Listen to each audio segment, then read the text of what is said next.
अस्सलाम वालेकुम viewers, welcome to programming teach. इस वीडियो में हम पैटर्न प्रिंटिंग की बात करेंगे और उसमें इस शेप को हम डिस्कस करेंगे और इसकी कुछ पॉसिबिलिटीज़ जो कि ये सारी लिखी हुई हैं। सो प्रीवियस वीडियो में हमने सिंपल सी शेप जो है वो डिस्कस की थी, ये वाली। इस शेप की तमाम जो पॉसिबिलिटीज़ हैं वो लास्ट वीडियो में हमने डिस्कस कर ली थी, तो इस दफ़ा हम इस शेप को जो है, इस वाली शेप को डिस्कस करेंगे। सो इसमें भी हमारे पास नेस्टेड फॉर लूप ही यूज़ करेंगे। सो आउटर फॉर लूप जो वो रोज़ के लिए और इनर फॉर लूप में हम डिफरेंट कंडीशंस यूज़ करेंगे। सो यहाँ पे मेरे पास आउटर फॉर लूप में कंडीशन यूज़ करूँगा मैं, साइज़ जो कि 4 रखूँगा मैं, और ये रोज़ हैं तो नंबर ऑफ़ रोज़ हमारे पास मैं 4 रखूँगा इधर, तो आई में करवा दूँगा इंक्रीमेंट। अब मैं इनर फॉर लूप की कंडीशन लिखूँगा फॉर, तो यहाँ पे जे वेरिएबल लूँगा मैं, जे उससे 0 से initialise करवाऊँगा।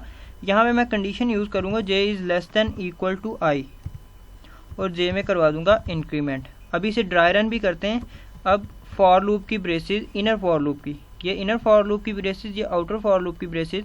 Outer for loop for rows और इनर फॉर लूप होता है हमारे पास फॉर कॉलम्स। सो यहाँ पे मैं प्रिंट करवा दूँगा एक स्टार, और एंडल जो है वो फर्स्ट लूप में, ये सेकंड लूप की ब्रेसेस है तो इसके बाद फर्स्ट लूप में हम एंडल प्रिंट करवा देंगे, एंडल। अब एक दफ़ा इसे रन करते हैं, तो इसे ड्राई रन करते हैं हम, तो ये मेरे पास सेम शेप जो है वो प्रिंट होगी। फर्स्ट रो, फर्स्ट एक स्टार, एक रो नंबर 1 एक star, row number 2 2 star, row number 3 3 star, और इसी तरह नंबर ऑफ़ रोज़ के हिसाब से स्टार भी जो हैं वो बढ़ते जाएंगे। ये हमारे पास ये वाली शेप जो है वो प्रिंट हो गई। सो अब इसे हम ड्राई रन करते हैं कि इस कोड ने कैसे काम किया। यहाँ पे ड्यूरिंग फर्स्ट आइट्रेशन हमारे पास आई की वैल्यू है 0 लेस दैन 4, कंडीशन हमारे पास है ट्रू। कंट्रोल यहाँ इनर फॉर लूप की कंडीशन चेक करेगा, यहाँ पे है 0 लेस देन इक्वल टू आई की वैल्यू ड्यूरिंग फर्स्ट आइट्रेशन थी 0, आई की वैल्यू हमारे पास ड्यूरिंग फर्स्ट आइट्रेशन थी 0। सो 0 लेस देन इक्वल टू 0, ये इक्वल टू वाला केस जो है वो हमारे पास है ट्रू। 0 लेस देन 0 अगर हो तो वो तो फॉल्स है, लेकिन ये इक्वल टू की वजह से ये एक दफ़ा लूप एग्जीक्यूट करेगा, तो एक स्टार जो है वो हमारे पास प्रिंट हो जाएगा। अब ये इनर फॉर लूप जो है वो नहीं एग्जीक्यूट करेगा, कंट्रोल यहाँ आएगा और वो एक नई लाइन पे चला जाएगा, एंड एल मसलन उस लाइन को ख़त्म कर देगा। नई लाइन पे कंट्रोल जो है वो अब नई चीज़ प्रिंट करवाएगा। अब दोबारा से आउटर फॉर लूप चलेगा और यहाँ पे 1 होगी वैल्यू। अब यहाँ पे जब दोबारा से वैल्यू आएगी तो जे की 0 है, लेकिन यहाँ पे आई की वैल्यू होगी हमारे पास 1। सो अब ये 2 दफ़ा चलेगा, एक दफ़ा 0 और एक दफ़ा 1, क्योंकि जे की वैल्यू हमारे पास है 0, 0 less than equal to 1, condition true है, हमारे पास स्टार प्रिंट हो जाएगा। दोबारा से ये लूप एग्जीक्यूट करेगा और यहाँ पे जे की वैल्यू हो जाएगी 1, सो 1 इक्वल टू 1, कंडीशन ट्रू है हमारे पास, तो दोबारा से ये स्टार प्रिंट करवाएगा। मतलब कि इस दफ़ा ये लूप इस आइट्रेशन में 2 स्टार प्रिंट करवाएगा, देन ये लूप जो है वो क्लोज हो जाएगा, और नेक्स्ट आइट्रेशन नेक्स्ट टाइम जो है वो एग्जीक्यूट होगा आउटर फॉर लूप। तो यहाँ पे मेरे पास एंडल प्रिंट होने के बाद यहाँ पे 2 हो जाएगी आई की वैल्यू, और यहाँ पे भी मेरे पास 0 और यहाँ पे आई की वैल्यू 2। तो अब ये 3 दफ़ा एग्जीक्यूट करेगा इनर फॉर लूप। सो इसी तरह ये ज़्यादा टाइम जो है वो एग्जीक्यूट करता जाएगा जैसे जैसे आई की वैल्यू इंक्रीज़ होती जाएगी। सो अब हमने दूसरी शेप जो है वो प्रिंट करवानी है इसमें, ये वाली। फॉर एग्जांपल यहाँ पे 2 प्रिंट करवाना है, तो यहाँ पे 2 लिखते हैं सिंपली, स्टार की जगह 2। तो अब मैं इसे करता हूँ जी, सॉरी ये आउटपुट फाइल जो है लास्ट टाइम ओपन की हुई, इसे क्लोज़ कर दें। सो अब जो है वो दोबारा से कंपाइल करते हैं इसे, रन।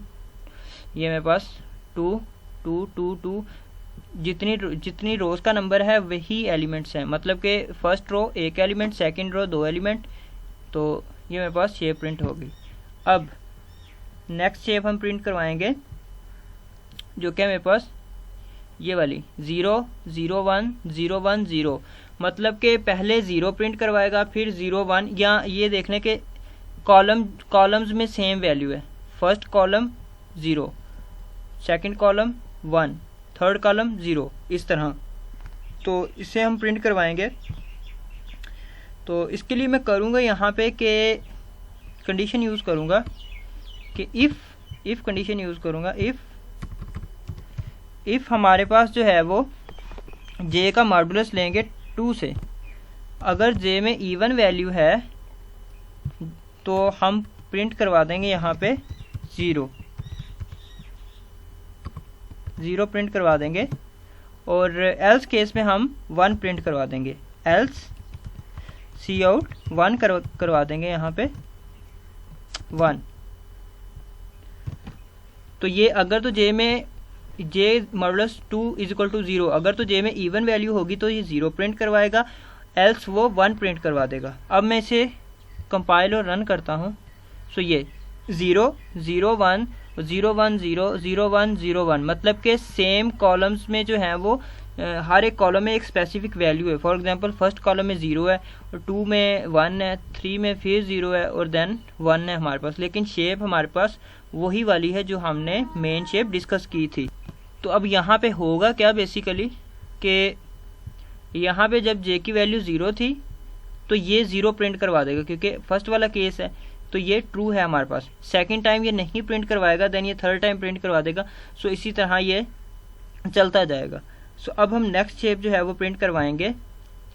ये और ये 3 शेप्स जो हैं वो हमने प्रिंट करवा दी। अब हम ऑड नंबर जो है वो प्रिंट करवाएंगे कि कैसे हम ऑड नंबर जो है वो इसी शेप में प्रिंट करवा सकते हैं, लेकिन ऑड नंबर जो है वो इंक्रीज करते जाएंगे। ये 1 देन 3 देन 5, नेक्स्ट जो ऑड नंबर होगा वो प्रिंट होते जाएंगे। सो यहाँ पे मैं इसके लिए मैं ऊपर एक वेरिएबल यूज़ करूँगा h इज इक्वल टू 0, जैसा कि लास्ट टाइम हमने यूज़ किया था। इसे मैं 1 से इनिशियलाइज करवाऊँगा क्योंकि मुझे ऑड नंबर की ज़रूरत है। तो यहाँ पे सिंपली मैं क्या कराऊँगा कि यहाँ पे मैं इस h को सी आउट करवा दूँगा और इसके साथ स्पेस h, उसी के साथ ही मैं स्पेस, ताकि हर एलिमेंट जो है वो इस स्पेस के बाद प्रिंट हो हमारे पास। तो h की वैल्यू मैं इंक्रीज करवाऊँगा 2 से, h is equal to h plus 2। अगर आप नहीं ये करना चाहते तो कंडीशन यूज़ करनी पड़ेगी, वैसे इससे भी प्रिंट हो जाएगा ये h is equal to h plus 2। तो h की वैल्यू है 1। सो हर दफ़ा वो 2 से इंक्रीज़ करेगा तो नेक्स्ट वैल्यू जो है वो आती जाएगी हमारे पास। अब इसे मैं रन करता हूँ तो ये 1 3 5 7 9 11 और ये सारे 8 नंबर हैं जो मेरे पास उस ही शेप में जो है वो प्रिंट हो गए, जो हमारे पास मेन शेप थी इस लेक्चर में। तो ये हमारे पास प्रिंट हो गए। तो अब अगर मुझे यहाँ पे करवाने हैं इवन नंबर प्रिंट, तो h को 0 से इनिशियलाइज कराना होगा बस। दोबारा से मैं इसे रन करूँगा तो ये दोबारा से रन करना पड़ेगा। तो ये 0 2 4 ये मेरे पास और इवन नंबर जो है वो प्रिंट करवा दिए इसने। अब हमारे पास शेप है 0 1 0 देन 0 1 देन 0 1 2। तो यहाँ पे मुझे सिंपली अगर मुझे नेक्स्ट शेप ये वाली प्रिंट करवानी है जो कि मेरे पास है ये वाली 0 0 1 0 1 2, तो मेरे पास आ जाएगा यहाँ पे j। सिंपली j को जो है वो डिस्प्ले करवा दूंगा मैं यहाँ पे सी आउट j की वैल्यू। अब मैं इसे कंपाइल और रन करता हूँ तो ये 0 0 1 0 1 2 0 1 2 3। तो ये मेरे पास वो वाली शेप जो है वो प्रिंट हो गई यहाँ के, क्योंकि यहाँ पे मेरे पास j की वैल्यू जो है वो 0 से स्टार्ट हो रही है और वो इंक्रीज़ करेगी। For example during first iteration मेरे पास i की वैल्यू थी मेरे पास 0, तो यहाँ पे भी मेरे पास 0 था। सो इस दफ़ा j की वैल्यू हमारे पास जाएगी 0 तक, तो सिर्फ 0 प्रिंट होगा। अब नेक्स्ट टाइम i की वैल्यू हमारे पास होगी 1, और यहाँ पे जब 1 होगा तो 0 और 1 0 वाली भी पॉसिबिलिटी, एक दफ़ा ये लूप जो इनर लूप है ये 0 पे एग्जीक्यूट होगा, सेकंड टाइम ये 1 वैल्यू के साथ एग्जीक्यूट होगा। तो ये एक दफ़ा 0 प्रिंट करवाएगा, दूसरी दफ़ा j में था हमारे पास 1, तो दूसरी दफ़ा इसने 1 प्रिंट करवा दिया।